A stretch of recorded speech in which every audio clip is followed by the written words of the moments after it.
अखिलेंद्र कृष्ण जी दिल्ली से। राधे राधे श्रीवंश। श्री हरिवंश महाराज जी। महाराज जी आपके चरणों में कोटि कोटि प्रणाम। महाराज जी मैं डीआरडीओ में वैज्ञानिक के पद पर कार्यरत हूँ और राधा रानी की कृपा बहुत है मुझ पे। महाराज जी काम क्रोध लोभ मोह मद और मत्सर ये सभी भगवत प्राप्ति में मनुष्य के लिए सबसे बड़े शत्रु हैं। महाराज जी मैं कोशिश करता हूँ इन सभी का प्रभाव मुझ पर ना पड़े, लेकिन कुछ दिन तक इनका प्रभाव नहीं पड़ता, पर ये सभी अपना प्रभाव अवश्य दिखाते रहते हैं। हाँ देखो, और गलत कार्य भी हो इनका प्रभाव कहाँ पड़ता है? आप पे तो कभी पड़ता ही नहीं, आप पे कभी नहीं पड़ सकता। आपका जो स्वरूप है आत्म स्वरूप वो निर्विकार है, उसमें पढ़ ही नहीं सकता, ये प्रवेश ही नहीं कर सकते। इनका प्रवेश होता अंतःकरण में, मन बुद्धि चित्त और अहम। अहम जिससे आप अपने को भूलकर पुरुष माने हुए हैं, अहम जिसमें आपको देहाभिमान है, मैं पुरुष हूं। तो इस मैं में यहाँ सारे विकार रहते हैं। मैं शरीर हूं तो भोगों की तरफ नाना प्रकार, और भोग चाहिए तो अर्थ चाहिए, और अर्थ लोलुप काम लोलुप वृत्ति हम अपने ऊपर आरोप कर लिए, यद्यपि मेरे ऊपर नहीं है, अंतःकरण पर है। पर अंतःकरण में इतनी प्रियता है कि हम अंतःकरण की हर बात को मैं में मानते हैं। जैसे मन नेत्र के साथ रूप देखना चाहता है तो हम क्या कहते हैं, मुझे रूप देखना है, गड़बड़ हो गया। जबकि मन नेत्रेंद्रिय के साथ, मन ज्ञानेंद्रिय नेत्रेंद्रिय उसके साथ मिलकर, और हम उसके साक्षी हैं, हम रोकना चाहें उसे रोक ले, पर रोकने की बात ही नहीं आती। हमें लगता है मैं ही देखना चाहता हूं तो बस इसलिए चला जाता हूं। जब तक देहाभिमान गलित नहीं होगा तब तक इन विकारों का प्रभाव आता रहेगा।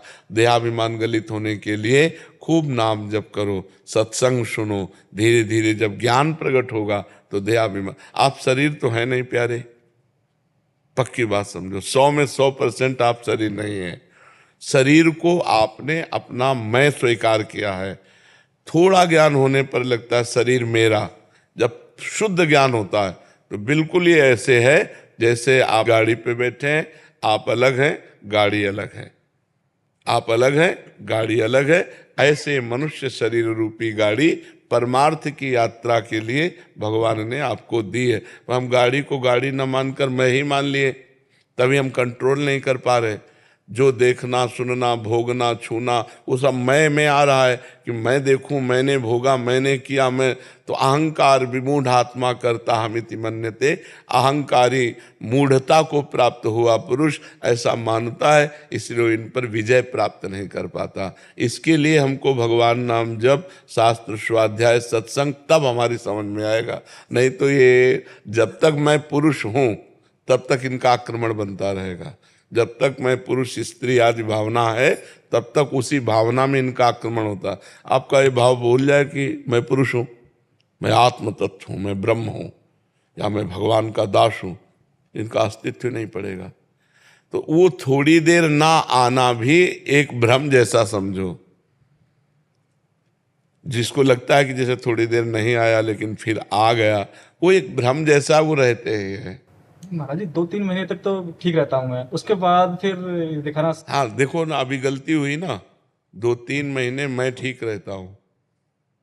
ये मैं कौन बोल रहा है? शरीर उधारी अपने को आप देख रहे ना। जब तक ये रहेगा तब तक इसमें आते रहेंगे। जब ये हो जाएगा कि मेरे में तो कभी ना था ना है ना रहेगा, ये अंतःकरण में आता। अब चूंकि ये ज्ञान का विषय है ना, अब काम क्रोध पर विजय प्राप्त करना कोई छोटी मोटी बात है। जहां से विज्ञान समाप्त होता है वहां से अध्यात्म शुरू होता है। जो भौतिक विज्ञान है जहां ये समाप्त होता है वहां से अध्यात्म शुरू होता है। ये अंदर का विषय है। आज तक विज्ञान में कोई ऐसे यंत्र नहीं बन पाया जिसने मन को पकड़ा हो। अध्यात्म में शुरुआत इसी से होती है, शुरुआत होती है। आज तक कोई यंत्र नहीं बना जो हमारी बुद्धि को दिखा दे, देखो ये बुद्धि चल रही। अल्ट्रासाउंड, सिटी स्कैन, कुछ भी आज तक है कोई यंत्र? अंतःकरण तक नहीं पहुंच पाया कोई यंत्र। हमारा अध्यात्म अंतःकरण के आगे कारण शरीर के आगे मैं तत्व से बात करता है। अध्यात्म की जो पूर्णता है वो तत्व में है। इसलिए खूब नाम जप करो, सत्संग सुनो, धीरे धीरे अध्यात्म ज्ञान होगा, तब ये क्षीण हो जाएगा।